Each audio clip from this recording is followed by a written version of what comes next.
ஓம் சதாசிவசமாரம்பாம் சங்கராச்சாரியமத்யமாம் அஸ்மதாச்சாரியபர்யந்தாம் வந்தே குருபரம்பராம். ஓம் நாராயணம் நமஸ்கிருத்ய நரம் சைவ நரோத்தமம் தேவீம் சரஸ்வதிம் வியாசம் ததோ ஜயமுதீரயேத். ஹரி ஓம். இப்போ நம்ம ஜரத்காருன்ற முனிவருக்கும் வாசுகியின் தங்கையான ஜரத்காருவுக்கும் கல்யாணம் எப்படி நடந்தது, அவளுக்கு ஆஸ்திகர் அப்படின்ற குழந்தை பிறந்தார், அதெல்லாம் பார்க்க போகிறோம். ஏன்னா இந்த ஆஸ்திகருடைய ஜனனம் ரொம்ப முக்கியமானது. ஏன்னா அவர் தான் இந்த நாகங்களுக்கு, அதாவது கத்ருவால் கொடுக்கப்பட்ட சாபத்தை போக்கி நாகங்கள் அக்னியில் விழாமல் தடுக்க போகிறவரும் இவர் தான். அந்த அக்னி யாகத்தை பண்ண போகிறது யார்? ஜனமேஜன்ற ராஜா. இந்த ஜனமேஜ் என்ற ராஜா எதுக்கு சர்ப யாகத்தை பண்ணுறார்? அவள் அப்பாவான பரீட்சித்த தட்சகன்ற பாம்பு கடித்து சாகடித்ததுனால இந்த யாகத்தை பண்ண போகிறார். இதெல்லாம் நம்ம இந்த கதையில் இப்போ நம்ம பார்க்க போகிறோம். ஸோ இப்போ ஜரத்கார் என்ன பண்ணுறார்? போன எபிசோடில் பார்த்தா மாதிரி ரொம்ப நாள் கழித்து ஒரு வனத்தில் போய் அவருக்கு கவலை வந்துடுது. நமக்கு கல்யாணமே ஆகாமல் இருக்க நம்ம எப்படி நம்ம பித்ருக்களை எல்லாம் அவளுடைய கரையேற்றி அவளுக்கு பண்ண வேண்டிய ஸ்ராத்த கர்மாலாம் பண்ணி அவரை மேல் உலகத்துக்கு அனுப்ப போகிறோம் அப்படின்னு யோசனை பண்ணிகிட்டே இருக்குது. என்ன பண்ணுறார்? மனசில் துக்கம் தாங்காமல் வாயை திறந்து, தேவர்களே, கடவுளே, நீங்கள் எல்லோரும் கேட்டுருக்கீங்களா? எனக்கு இன்னும் சரியான ஒரு பொண்ணு கிடைக்கலையே, நான் எப்போ கல்யாணம் பண்ணிட்டு என்னுடைய சந்ததியை விருத்தி பண்ணி நான் ஸ்ராத்த கர்மாலாம் பண்ணி என்னுடைய மூதாதையர்லாம் நான் சொர்க்கத்துக்கு அனுப்புறது அப்படின்னு ரொம்ப மனம் விட்டு கதறி பேசின்னு இருக்கும்போது அது அங்கே இருக்கிற நாகங்கள்லாம் கேட்டுன்னு போய் நாகராஜாவான வாசுகி கிட்ட சொல்கிறான். வாசுகி உடனே நமக்கு நல்ல காலம் பிறந்துடுது அப்படின்ற ஒரு சந்தோஷத்தோட அவருடைய தங்கையான ஜரத்காரை கூட்டுன்னு இந்த ஜரத்கார் முன்னாடி நின்று அவரை நமஸ்காரம் பண்ணி அவர்கிட்ட வாசுகி சொல்கிறார், என்னுடைய தங்கையை நீங்கள் கல்யாணம் பண்ணிங்கோ, நீங்கள் 2 பேரும் எங்கூடவே ரொம்ப நாளைக்கு சௌக்கியமாக இருக்கலாம், உங்களுக்கு தேவையானதெல்லாம் நான் பண்ணுவேன் அப்படின்னோடனே ஜரத்கார் சொல்கிறார், நான் கல்யாணம் பண்ணிக்கிறது அப்படின்னா அதுக்கு சில நியமங்கள் வச்சுருக்கேன். முதல்ல நான் பண்ணிக்க போகிற பொண்ணோட பேரும் என் பேரும் ஒன்றா இருக்கணும், அதாவது அவள் பேரும் ஜரத்காருன்னு இருக்கணும். 2வது, அந்த பொண்ணை எனக்கு யாராவது தானமாக கொடுக்கணும். 3வது, அந்த பொண்ணுக்கோசரம் நான் எந்த விதமான வேலையும் செய்ய மாட்டேன். அதே மாதிரி நான் என்ன காரியம் பண்ணாலும் அந்த பொண்ணு என்னை கேள்வி கேட்கக்கூடாது. அப்படி கேட்டால் நான் அந்த பொண்ணை விட்டுட்டு போயிடுவேன். இதெல்லாம் உங்களுக்கு தெரியுமா அப்படின்ன உடனே இந்த நாகராஜாவான வாசுகி சொல்கிறார், மகானே, நீங்கள் சொல்கிறது ரொம்ப கரெக்டு. என்னுடைய சகோதரியான இவளுடைய பேரும் ஜரத்காரு தான். இவளும் ரொம்ப அழகான எல்லா விதமான லட்சணங்களும் பொருந்திய பெண்ணிவோ. இவளும் உங்களை மாதிரியே தவ காரியங்கள், தெய்வீக காரியங்கள்லாம் ரொம்ப ஈடுபாடு விடுவோ. அதனால் இவளை நீங்கள் சந்தோஷமாக கல்யாணம் பண்ணிங்கோ.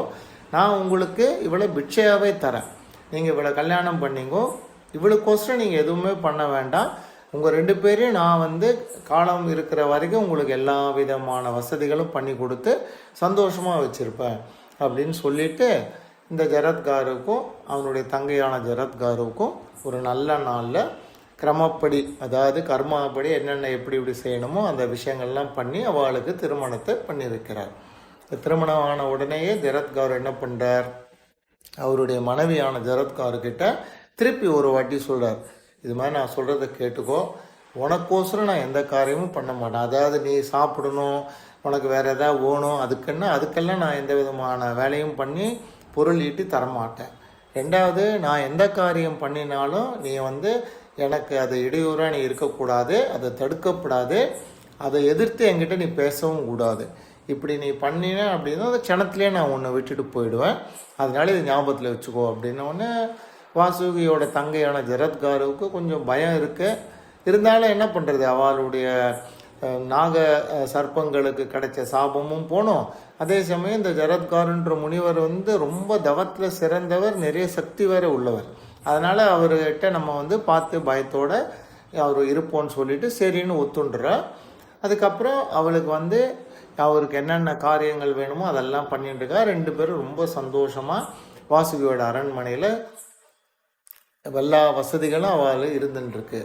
ஜரத்காரும் ரொம்ப சந்தோஷமாக அங்கே இருந்துகிட்டே இருக்கும்போது ஒரு நாள் என்ன பண்ணுறா, இந்த வாசுகியின் தங்கையான ஜரத்காரும் சாயந்தர வேளையில் தன்னுடைய புருஷனான ஜரத்காரும் அவளுடைய மடியில் தலையை வச்சு படுத்துருந்து தூங்கிட்டு இருக்கார். அப்போ இந்த ஜரத்காரு பார்க்குறா, சூரியன் அஸ்தமானமாகிற டைமு வந்துடுத்து. அப்போ இவளுக்கு வந்து யோசனை தோன்றுறது, நம்ம புருஷனை வந்து எழுப்பி அவர் சாயந்தரம் ரிஷிகள்லாம் பண்ண வேண்டிய கர்மாக்கள்லாம் இருக்குது, ஸ்நானம் பண்ணணும், அதுக்கப்புறம் அவர்கிட்ட அக்னிஹோத்திரம் பண்ணணும், இந்த காரியத்தெல்லாம் இவர் பண்ணணுமே, இவர் தூங்கின்னு இருக்காரு, இவரை நம்ம எழுப்பலாமா எழுப்பக்கூடாதான்னு அவளுக்கு ஒரு யோசனை. ஏன்னா தூங்கின்னு இருக்கிறவாளை நம்ம எழுப்பினா அது வந்து பாவமான செயல்னு கருதப்பட்டிருக்கு.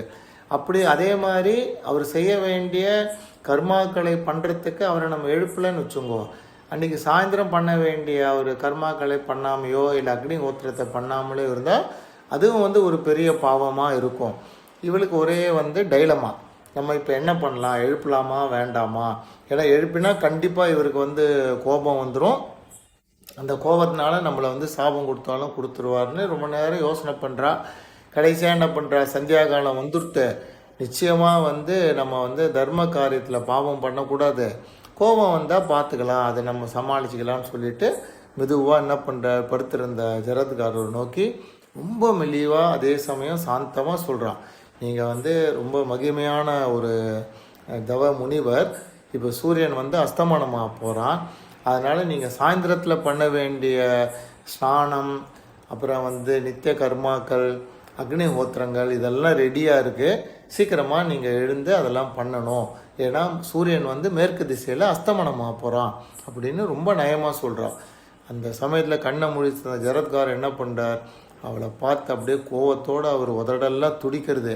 அவளை பார்த்து, நாகக்கண்ணிக்கே, நீ எப்படி இந்த அவமானத்தை எனக்கு பண்ணலாம், நான் இனிமேட்டு உன் பக்கத்துலேயே இருக்க மாட்டேன், நான் வந்து வழியை திரும்பி போகிறேன், இனிமேல் வந்து நான் தூங்கும்போது கூட இந்த சூரியன் காலம் தவறாமல் எப்படி அஸ்தமானமாவது வந்து முன்னாடியே முடிவாயிருக்கு, அதே மாதிரி அது என் மனத்தில் இருக்குது, அந்த எப்போ அவர் இந்த அஸ்தமனமாகுன்ற டைம் எனக்கு மனசில் இருக்குது.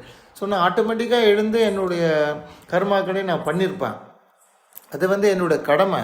இப்போ நீ என்ன பண்ண, அது என்னால் முடியாதுன்னு நீ நினச்சின்னு என்னை எழுப்பி என்னன்னே அவமானப்படுத்திட்டா. அதனால் தர்ம பிரகாரம் நான் முதலே உனக்கு சொல்லியிருக்கேன், என்னை எடுத்து நீ எதிர்த்து எதுவும் செய்யக்கூடாது, நான் செய்கிற காரியத்தை தடுக்கக்கூடாது அப்படின்னு சொல்லியிருக்கேன். அதனால் இந்த சலம் நான் இந்த கிரகத்துலேருந்து கிளம்பி போகிறேன், இனிமேட்டு நான் இங்கே இருக்க மாட்டேன் அப்படின்னோடனே அவள் ரொம்ப பயம் வந்துடுது, அழுதுண்டே சொல்கிறேன், நான் உங்களை வந்து அவமானம் பண்ணுறதுக்கோ இல்லை வந்து உங்களை பேச்சை எதிர்த்து பேசுகிறதுக்கோ நான் இதெல்லாம் பண்ணலை, இந்த காரியத்தை நீங்கள் சாயந்தரம் பண்ண வேண்டிய கர்மாக்களை பண்ணாமல் போயிட்டா அது வந்து தர்மத்துக்கே வந்து அதர்மமாக போயிடுமே, அதனால தான் நான் உங்களை வந்து எழுப்புகிறேன், வேறு ஒன்றும் கிடையாது அப்படின்னு சொல்லி அவள் என்னை மன்னிச்சுடுங்கோ அப்படின்னாலும் ஒரு ஜரத்கார் என்ன பண்ணுறார், ரொம்ப கோவத்தோட, எனக்கு வந்து பொய் சொல்லிலாம் பழக்கமே கிடையாது, அதே மாதிரி நான் சொன்ன வாக்கும் பொய்யா போகாது, நான் இப்போ கிளம்பி போகிறேன், முன்னாடியே உங்ககிட்ட நான் சொல்லியிருக்கேன், அதனால் இது வரைக்கும் நான் நல்லா சௌக்கியமாக இருந்தேன், நீ வந்து கவலைப்படாத, நான் போனப்புறம் நான் போயிட்டேனே அப்படின்னு சொல்லி நீ ஒன்றும் வருத்தமும் படாத, உன்னுடைய சகோதரனான வாசுகிக்கு சொல் அப்படின்னு சொல்லிட்டு கிளம்புறதுக்கு ரெடியாகிறார். இப்போ பார்த்தவொடனே இந்த வாசுகியின் தங்கையான ஜரத்கார் என்ன பண்ணுறான், யோசிக்கிறான், இந்த முனிவரை கல்யாணம் பண்ணிட்டு அவர் மூலியமாக நமக்கு வந்து ஒரு குழந்தை பிறந்ததுனா தான் அந்த குழந்தை தானே நம்ம நாகங்களுக்கெல்லாம் கத்ருனால் வந்த சாதத்தை வந்து போக்கற முடியும் அப்படின்னு சொல்லியிருக்கு. இதை வந்து பிரம்மாஜியும் ஆமோதிச்சிருக்கார், தேவர்களும் சொல்லியிருக்கார், வாசுகிட்டையும் பிரம்மாஜி வந்து நேரடியாகவே சொல்லியிருக்கார். அப்படி இருக்கும்போது இவர் இப்படி கிளம்பி போயிட்டா நம்ம என்ன பண்ணுறதுன்னு சொல்லிட்டு வருத்தத்தோடு அவர்கிட்ட கேட்குறான், உங்ககிட்டேருந்து எனக்கு ஒரு குழந்தை கிடைக்காம நீங்கள் கிளம்பி போயிட்டேன்னா எனக்கு மாத்திரம் அது வருத்தம் கிடையாது, என்னுடைய நாக லோகமே வந்து கஷ்டத்தில் இருக்கும், ஏன்னா இவாளுக்கு வந்து அந்த சாபத்துலேருந்து விமோச்சனமே கிடைக்காது அப்படின்னு சொல்லி ரொம்ப வருத்தத்தோடு என்னை விட்டுட்டு நீங்கள் எப்படி போகலாம் அப்படின்னு கேட்குறார். அப்போ அந்த மகரிஷி சொல்கிறார், நீ கவலைப்படாத, தர்ம பிரகாரமும் நியாய பிரகாரமும் என்னுடைய குழந்தை ஆல்ரெடி உங்ககிட்ட வந்து சேர்ந்துருத்து, அதனால் சரியான காலத்தில் அந்த குழந்தை உன் வயிற்றில் இருக்கான், இப்போவே அவன் இருக்கான், அவன் கண்டிப்பாக நல்ல ஒரு சமயத்தில் பிறப்பான், பிறந்து பிரம்மா சொன்ன பிரகாரம் உங்களுடைய குலத்துக்கு ஏற்பட்ட சாபத்தை நிவர்த்தி பண்ணுவான், அதனால் என்னை தடுக்காத அப்படின்னு சொல்லிட்டு கிளம்பி போயிடுறார். உடனே ஜரத்கார் என்ன பண்ணுறா, அவருடைய புருஷன் கிளம்பி போன உடனே நேராக வாசுகி கிட்ட வந்து நடந்த விஷயத்த சொல்கிறான். உடனே வாசுகிக்கு ரொம்ப கவலையும் வந்துடுது, துக்கமும் ஆயிட்டான். ஏன்னா அவன் நினச்சிருந்தா இவ 2 பேருக்கும் குழந்தை பிறந்து நம்ம சாபத்தை வந்து தீர்த்துடுவா அப்படின்னு ரொம்ப நம்பிக்கையோடு இருந்ததுனால திருப்பி கேட்குறான், நான் எவ்வளோ கஷ்டப்பட்டு அவரை உனக்கு கல்யாணம் பண்ணி கொடுத்து என் பார்வையிலே உங்களை வச்சுருந்தேனே, இந்த மாதிரி ஆகி போயிட்டு நான் என்ன பண்ணுறது, பிரம்மாஜி சொன்னது பொய்க்குமா அப்படின்னு கேட்குறான். உடனே அவனுடைய தங்கை சொல்கிறா, அண்ணா நீங்கள் கவலைப்படாதீங்கோ, நான் வந்து அவர் என்னை விட்டுட்டு கோவமாக போகும்போது நான் அவர்கிட்ட மண்டிட்டு கேட்டேன், அவர் எனக்கு வந்து ஆசீர்வாதம் பண்ணியிருக்கார், என்னுடைய குழந்தை ஆல்ரெடி உங்ககிட்ட இருக்குது, நீ கவலைப்படாத, இந்த குழந்தை வந்து அவனோட பிறக்க வேண்டிய நேரத்தில் பிறந்து உங்கள் குலத்துக்கு ஏற்பட்ட சாபத்தை நிச்சயமாக நிவர்த்தி பண்ணுவான் அப்படின்னு சொல்லிட்டு போயிருக்கார், அதனால் நீ கவலைப்படாத அப்படின்னவொடனே வாசுகிக்கு ரொம்ப சந்தோஷமாயிடுது, சமாதானமும் ஆயிடுது. உடனே அவன் என்ன சொல்கிறான், நீ வந்து கவலைப்படாத, அப்போ நம்ம இனிமேட்டு வந்து உன்னையும் உன் வயிற்றில் வளர்கிற குழந்தையும் நான் நல்லபடியாக பார்த்துக்கிறேன், அதனால் கரெக்டான காலத்தில் அந்த குழந்தை வெளியில் வந்தவுடனே நம்மளுடைய சாபத்தெல்லாம் போக்கிடும், நம்பிக்கையோடு நம்ம இருப்போம்னு சொல்லிட்டு அவரை திரும்பி போய் நம்ம டிஸ்டர்ப் பண்ண வேண்டாம், அவரை கஷ்டப்படுத்த வேணாம், அவர் போனபடியே போடுன்னு சொல்லிட்டு அவனுடைய தங்கையான ஜரத்காருவை தன்னுடைய அரண்மனையில் வச்சுட்டு ரொம்ப நல்லா பார்த்துட்டு இருக்கான். ஏன்னா இப்போ அவளுக்கு குழந்தை வேற பிறக்க போகிறது, அவளுக்கு எந்த ஒரு கஷ்டமும் கொடுக்காம அவள் செய்ய வேண்டிய பூஜைகளெல்லாம் அவளும் கரெக்டாக பண்ணிட்டு இருக்கா. கரெக்டான ஒரு நல்ல நாள் வந்தது. இந்த நல்ல நாளில் அழகான சூரியனை போல தேஜஸுடைய தேவகுமாரனை போல ஒரு குழந்தைய அவள் வந்து ஆண் பிள்ளையை பெற்றெடுக்கிறாள். அந்த குழந்தை என்ன பண்ணுறது, நாகராஜாவான வாசுகியினுடைய வீட்டிலேயே ரொம்ப அழகாக வளர்ந்துட்டு வருது. வளர்ந்துட்டு வர அந்த குழந்தைக்கு வந்து பிருகு முனிவருடைய புத்திரரான சயவனர், உங்களுக்கு ஞாபகம் இருக்குன்னு நினைக்கிறேன், இந்த பிருகு முனிவருடைய மனைவி தான் புலோமா. அந்த புலோமாவுக்கு பிறந்த குழந்தை பேர் தான் செவனர். அந்த செவனர்ன்ற குரு கிட்ட தான் இந்த ஜரத்காரு குழந்தை வந்து எல்லா விதமான வேதங்களையும் பாடங்களையும் கற்றுக்கிறார். அவர் சின்ன வயசுலேயே ரொம்ப புத்திசாலியாகவும் சாந்தமான குழந்தையாகவும் இருக்கார். அதே மாதிரி அவருக்கு எல்லா வேதங்களையும் சீக்கிரம் கற்றுண்டு ஒரு பெரிய வித்வானாகவும் ஆயிட்டார். அவருக்கு வாசுகியும் ஜரத்காரும் சேர்ந்து ஆஸ்திகர் அப்படின்னு ஒரு பேர் வைக்கிறார். ஆஸ்திகன்ற பேர் என்ன காரணம் அப்படின்னா, அவர் வந்து அவள் அம்மாவான ஜரத்காருவினுடைய கர்ப்பத்தில் இருக்கும்போதே அவள் அப்பா வந்து என்ன சொல்லியிருக்கார், அஸ்தி இவன் இருக்கிறான் அப்படின்னு ஒரு நிச்சயமான வார்த்தையை வந்து ஜரத்காருக்கிட்ட சொல்லிட்டு தான் அவர் கிளம்பி போயிருக்கார் இல்லையா.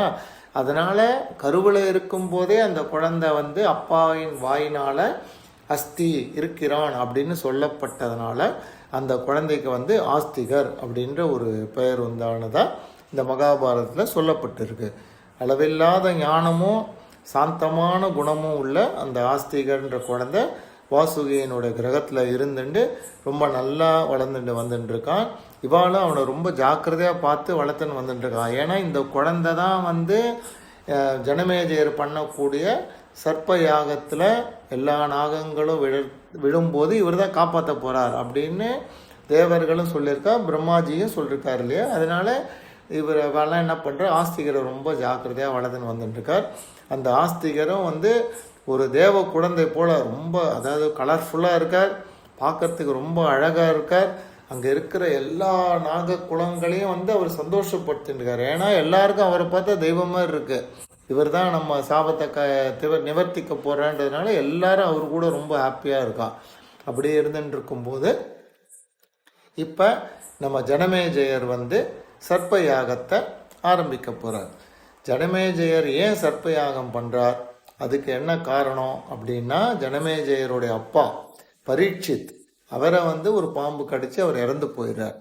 அந்த பரீட்சித்துக்கு எப்படி அந்த பாம்பு கடிக்க வேண்டும் என்ற சாபம் வந்தது, அந்த சாபம் எப்படி நிறைவேற்றப்பட்டது, அதை வந்து ஜனமேஜயர் கேட்டுண்டு ஏன் இந்த சர்ப்ப யாகத்தை ஆரம்பித்தார், எப்படி பண்ணினார், அந்த யாகத்தை வந்து ஆஸ்திகர் எப்படி அதை வந்து தடுத்து இந்த சர்ப்பங்கள் எல்லாம் அந்த யாகத்தில் இருக்கிற அக்னியில் விழாமல் காப்பாற்றினார் அப்படின்ற விஷயங்கள் எல்லாம் நம்ம அடுத்த எபிசோடில் விவரமாக பார்ப்போம்.